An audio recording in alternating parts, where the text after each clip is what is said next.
On a cold February night in 2014, beneath the brooding skies of the Isle of Skye, Scotland's tranquility was shattered by a crime that would haunt its quiet shores.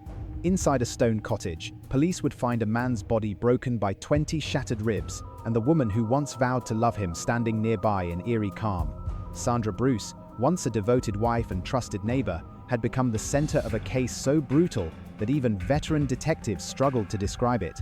How could a marriage built over decades collapse into such unimaginable violence? This was not a killing driven by greed or revenge, but by years of buried anger, resentment, and the slow corrosion of love inside four familiar walls. And when confronted with the sight of her husband's body, witnesses said she smiled, a gesture so chilling it echoed across the courtroom. Inside, most notorious Scottish wives who went from marriage to prison.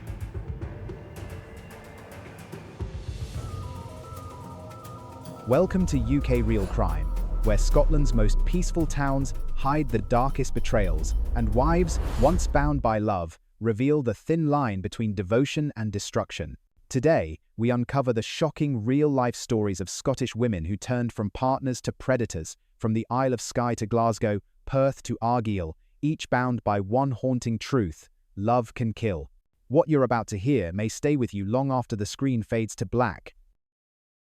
First offender, Sandra Bruce, 60 years old.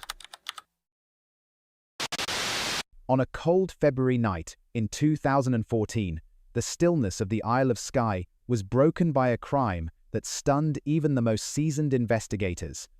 Behind the stone walls of a quiet home in Breakish, a violent storm was about to erupt between a husband and wife who had shared decades together. Sandra Bruce, a former secretary standing barely 5 feet tall and aged 61, had lived with her husband, Norman Bruce, a 65-year-old former paramedic, in what seemed to outsiders a peaceful marriage. Yet beneath the surface, resentment had been building, resentment over money, health, and a small but fateful argument about a packet of cigarettes. The couple had promised to quit smoking. When Sandra discovered a hidden pack under her pillow, she was enraged. "The bastard put them there," she reportedly muttered. What followed was not a quarrel, but an explosion of violence that left Norman dead and Scotland reeling. When police arrived at the modest house, they found Norman lying lifeless on the floor. The scene was horrific. He had suffered around 40 injuries, his ribs shattered in 20 places, his face and torso marked by severe blunt force trauma. The pathologist later compared the damage to that seen in a road collision. Sandra, trembling but strangely composed, told neighbors that her husband had fallen and there was no need for an ambulance. When the first responder tried to use a defibrillator, she told him it was pointless. Detectives quickly grew suspicious. The supposed accident did not match the pattern of Norman's injuries. During questioning, Sandra's story shifted. At one point, she claimed she could not remember the attack at all. Prosecutors argued she was not suffering amnesia, but rather could not face the reality of what she had done. In a moment that drew public outrage, she reportedly smirked when shown images of her husband's body. The case moved to the High Court in Inverness, later heard in Glasgow. The defense argued she had endured years of domestic abuse and had acted in self-defense. The Crown dismissed this as fabrication, portraying Sandra as a woman consumed by anger who had brutally attacked a man unable to defend himself. Lord Woolman described the killing as a vicious assault of shocking cruelty. The jury took little time to convict her of murder. She was sentenced to life imprisonment, with a minimum of 15 years before parole eligibility. When the verdict was read, Sandra stood motionless, pale, expressionless, her hands clasped tightly before her. Her lawyers appealed, claiming the punishment was excessive, but the Court of Criminal Appeal in Edinburgh refused to reduce it. The case faded quietly from headlines, yet it lingered in Scotland's collective memory as a chilling reminder that violence often hides behind domestic walls. From this tragedy emerge painful lessons. First, unresolved resentment in relationships can become a fuse for irreversible violence if not confronted early. Second, the signs of domestic volatility, fear, control, humiliation must never be ignored by families or neighbors. Third, seeking help is not weakness but survival. Silence only fuels destruction. Justice in Scotland may have been served, but the island of Skye still remembers the night when rage replaced reason. In every home where love has turned to bitterness, Sandra Bruce's story stands as a stark warning. What begins with anger can end with ruin. But Sandra Bruce's fury on the Isle of Skye was only the beginning. 3 years later, and nearly 100 miles east, another Scottish wife would pick up a knife and turn a moment of drunken anger into death. Second offender, Louisa Anderson, 36 years old. On the night of February the 25th, 2017, in the quiet city of Perth, Scotland, an argument inside an ordinary family home ended in a death that shocked a community. What began as a night of drinking between husband and wife turned into one of the most haunting cases of domestic tragedy in recent Scottish memory. Louisa Anderson, a 36-year-old mother of 4, lived with her husband, Douglas Anderson, a 39-year-old taxi driver, described as a family man everyone liked. Their marriage appeared steady from the outside. They had even renewed their vows. But that night, after separate outings, alcohol blurred judgment and exposed long simmering frustrations. In their bedroom on Dunnock Park, tempers flared over family disagreements involving Douglas's sister and mother. Words escalated to shouting. Then came silence, broken only by a single deadly motion. In a moment of rage and intoxication, Louisa grabbed a kitchen knife. She drove it into her husband's right calf, a place she thought harmless. "I didn't mean to kill him," she later said. "It was in the leg. He wasn't meant to die." But the knife cut deep, severing an artery and a vein. As Douglas stumbled, blood streamed through the hallway and down the banisters. He collapsed within minutes, bleeding to death, before help could arrive. At first, Louisa called emergency services, telling the operator she had found Douglas outside injured. When police arrived, her story faltered. She later admitted, through tears, that she had done it, but claimed she couldn't remember how. In a recorded call from prison, she said she was ing steaming, Scottish slang for being heavily drunk. Detectives pieced together the timeline through forensics. The pool of blood in the bedroom, the knife's placement, and her fingerprints confirmed what the alcohol tried to erase. The trial at the High Court in Edinburgh revealed the complexity of her mind that night. Lord Uist, presiding judge, described the act as impulsive but devastating.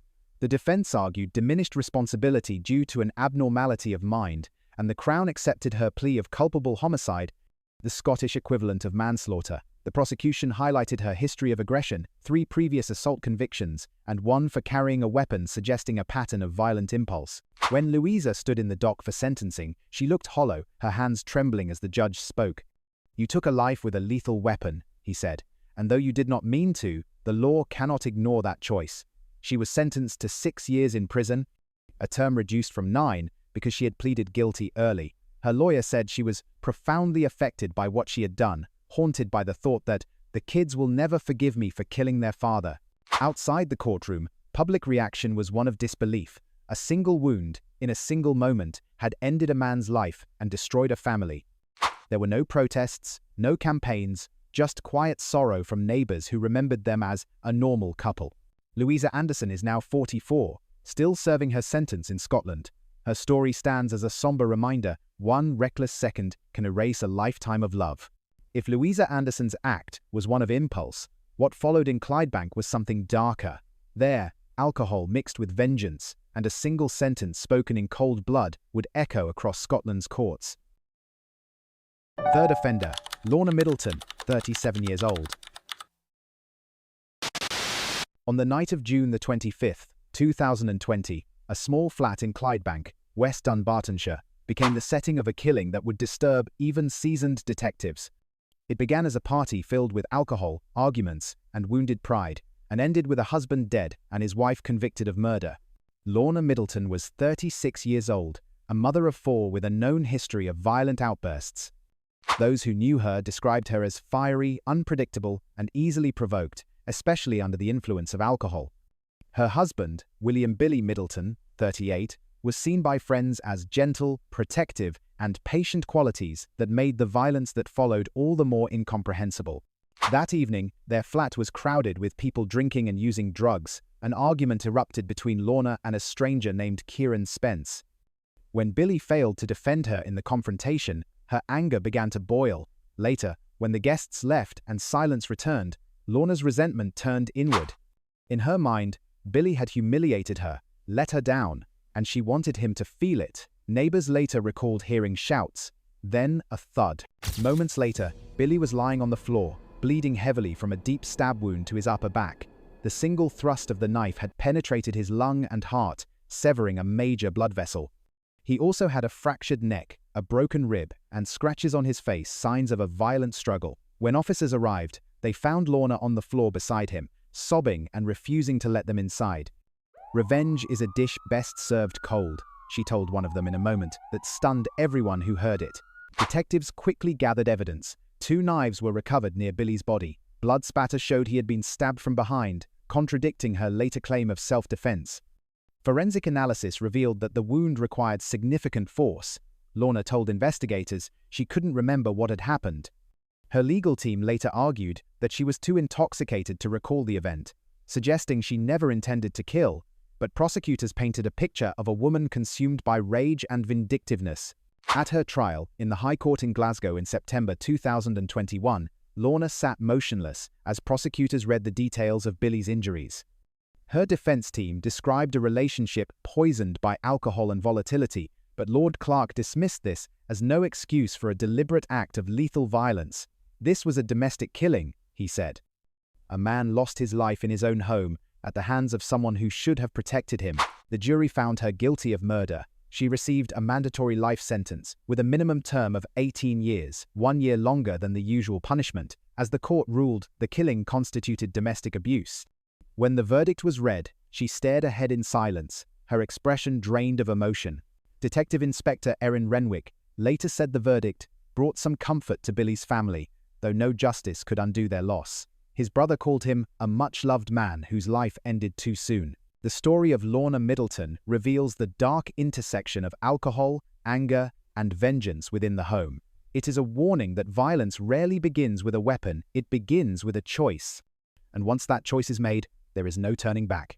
Yet not all killers fit the expected image. Just 2 years later, police in Glasgow faced a suspect unlike any they had seen before, an 84-year-old grandmother who attacked her husband as he slept. Fourth offender, Annie Hillen, 84 years old. In the early hours of August 4, 2022, a quiet flat in Thornwood, Glasgow, became the stage for a crime that stunned Scotland not for its brutality alone, but for the age of the woman behind it. 84-year-old Annie Hillen, a grandmother and retired homemaker, had been married to her husband James for 50 years. But on that summer night, half a century of shared life shattered in silence. For weeks, neighbors had noticed the couple's relationship fraying. James, 81, had recently returned from hospital and begun sleeping in a separate room to recover. Behind closed doors, arguments lingered. Alcohol and illness had deepened Annie's frustration. Shortly before midnight, she rose from bed, went to the kitchen, and made a choice that would end life as she knew it. Carrying a kitchen knife and a pillow, Annie crept into her husband's room while he slept.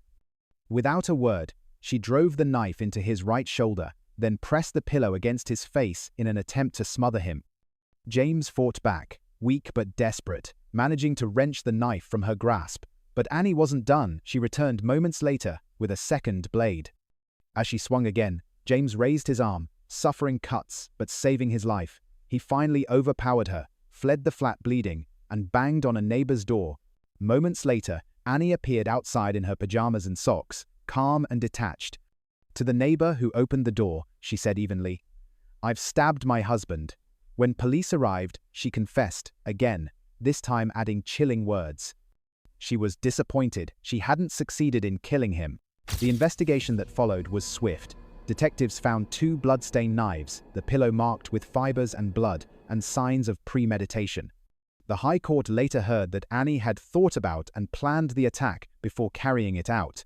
Psychiatric evaluations at the Rowan Bank Clinic revealed a complicated picture: years of alcohol misuse, untreated mental health issues, and deep emotional distress within a long and difficult marriage. Her defense lawyer told the court she had suffered in the relationship, though few details were made public. In March 2025, Annie Hillen appeared at the High Court in Paisley. Frail and small, she stood trembling as the clerk read the charge.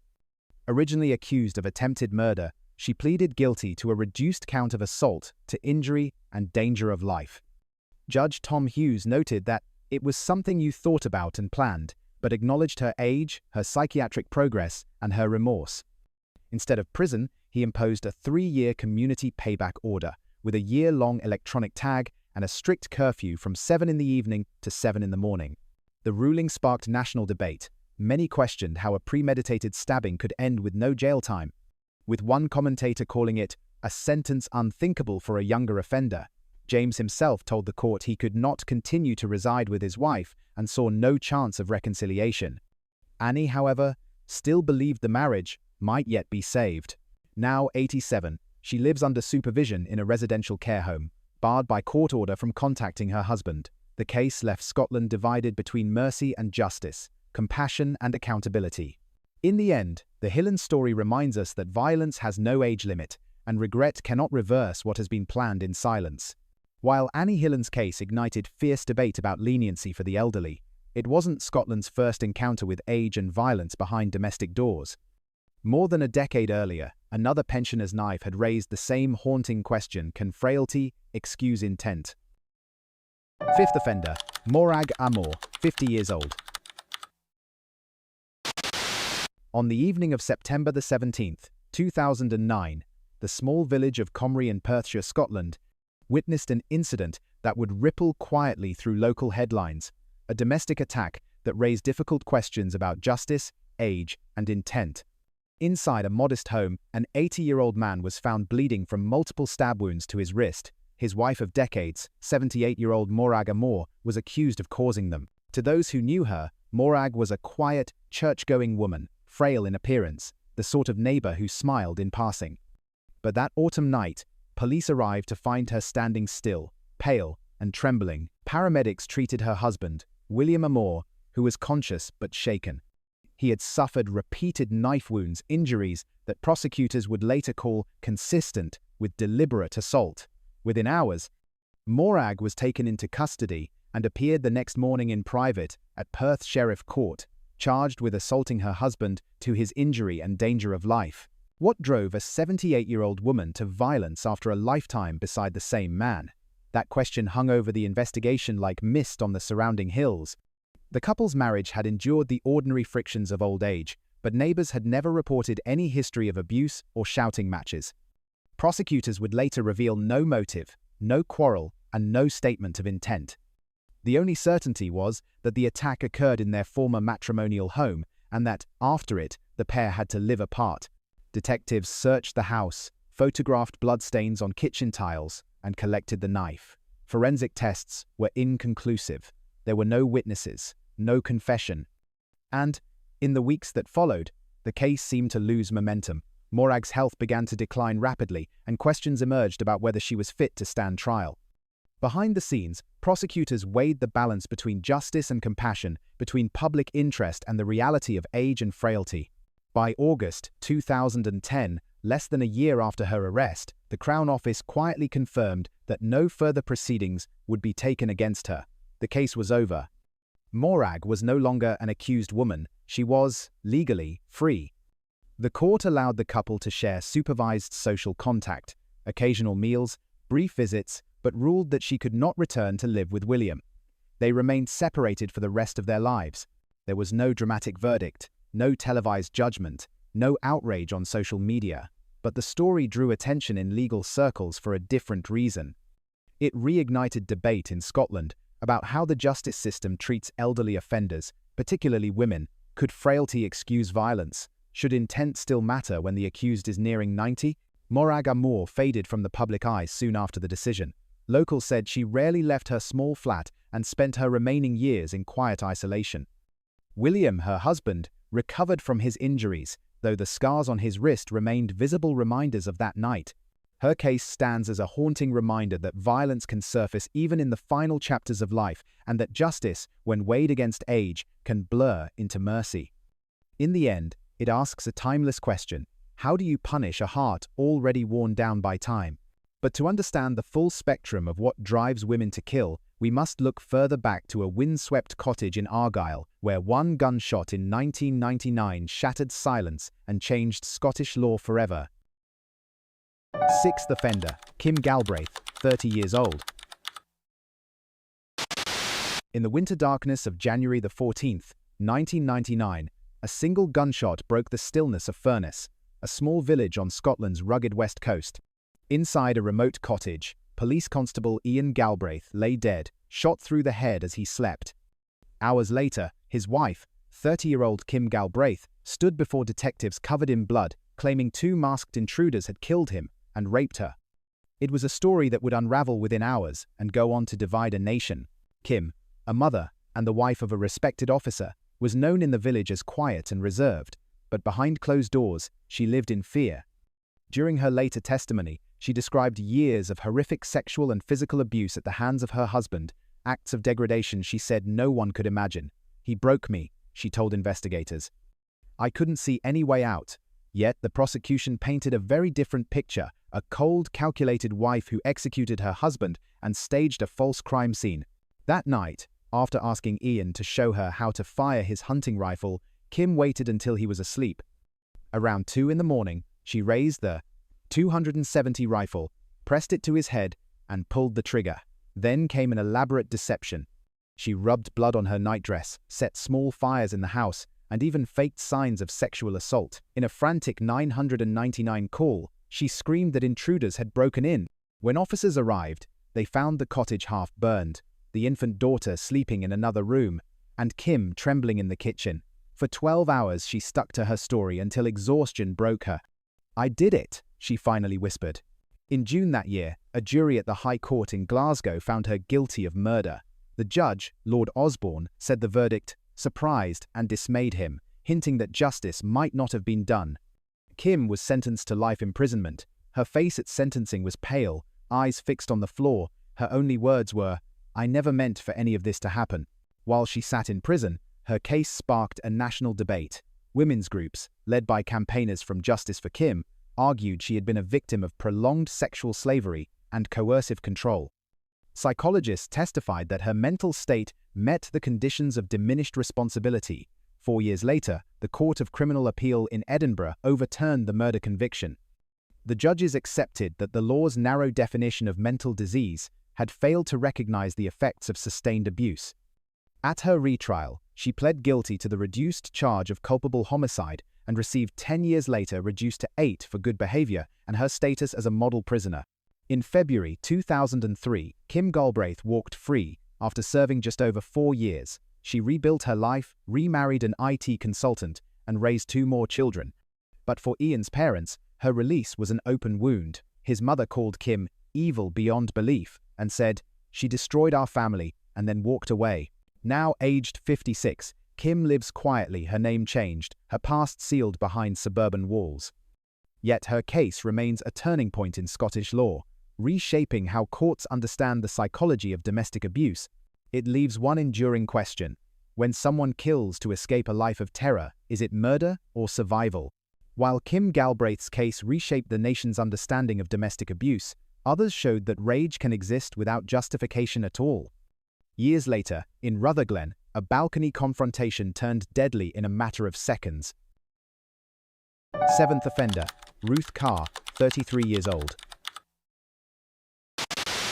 On the morning of January the 25th, 2016, in the quiet Glasgow suburb of Rutherglen, neighbours awoke to a violent scene that would become one of Scotland's most unsettling domestic murders. On a cold balcony, 33-year-old Ruth Carr stood barefoot, dressed only in a black bra and pink underwear, shouting for help. Moments later, her boyfriend of 4 weeks, 34-year-old Alan Allen, lay dying from 4 stab wounds, one piercing his chest and collapsing his lung. Carr, a mother of 2, had known Alan for just a month.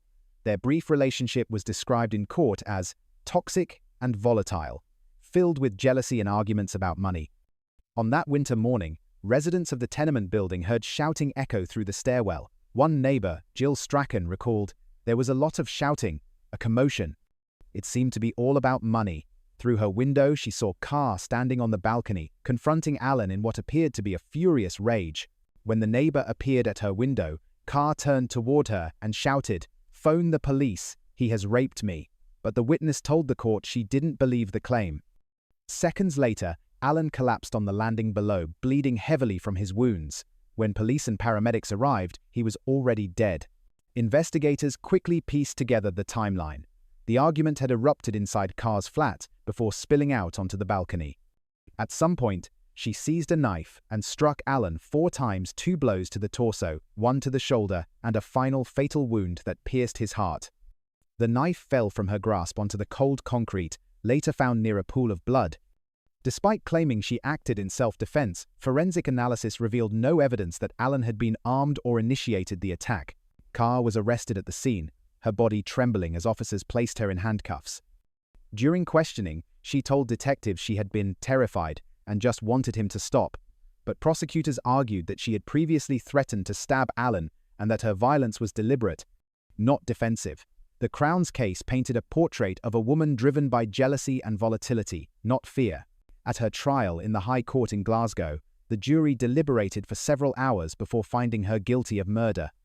Judge Lady Stacey told Carr, "You got involved in a fatal incident where you used a knife and took the life of your partner." As the sentence was read, life imprisonment with a minimum of 16 years, Carr wept, turning to her family in the public gallery and blowing them a kiss before being led to the cells. Outside the courtroom, Allen's friends described him as a kind man who didn't deserve to die like that. Social media filled with tributes and heartbreak from those who knew him. The brutality of his death and the sight of his killer standing half-dressed over his body became a symbol of how quickly domestic disputes can spiral into irreversible tragedy. Now 42, Ruth Carr remains behind bars, serving her life sentence. Her case stands as another warning of how sudden rage and emotional chaos can end lives and families in an instant. In the end, the argument over money cost both of them everything and left only silence where love once was. Final offender, Dionne Christie, 24 years old. In the early hours of June 26, 2022, the town of Falkirk, Scotland, woke to tragedy behind the closed doors of a modest flat. Inside, 21-year-old hairdresser Dionne Christie stood trembling beside her boyfriend, 21-year-old Jevin Haig, who lay motionless on the bedroom floor, stabbed once through the heart with his own 12-inch hunting knife. The wound was so deep it pierced his sternum and cartilage before slicing into his heart. Christie, 12 weeks pregnant with Haig's child, dialed emergency services after several minutes of silence. Her first words to police were, "He did it himself," but detectives arriving at the scene noted blood on her hands and her fingerprints on the knife. As the investigation unfolded, the story of a fatal struggle emerged, one fueled by anger, fear, and an explosive relationship. Prosecutors alleged that Christie's motive was jealousy and resentment. Haig's once lucrative lifestyle, funded through illicit means, was collapsing, and arguments over money had become routine. The day before the killing, she had sent him a chilling message. "You know what's dead? You." The defense painted another picture, a young woman provoked in terror after Haig allegedly held the blade to her stomach and threatened to cut the baby out. Christie told the court she fought back, that the knife turned in the chaos, and that she never meant to kill him. When paramedics arrived, Haig was already gone.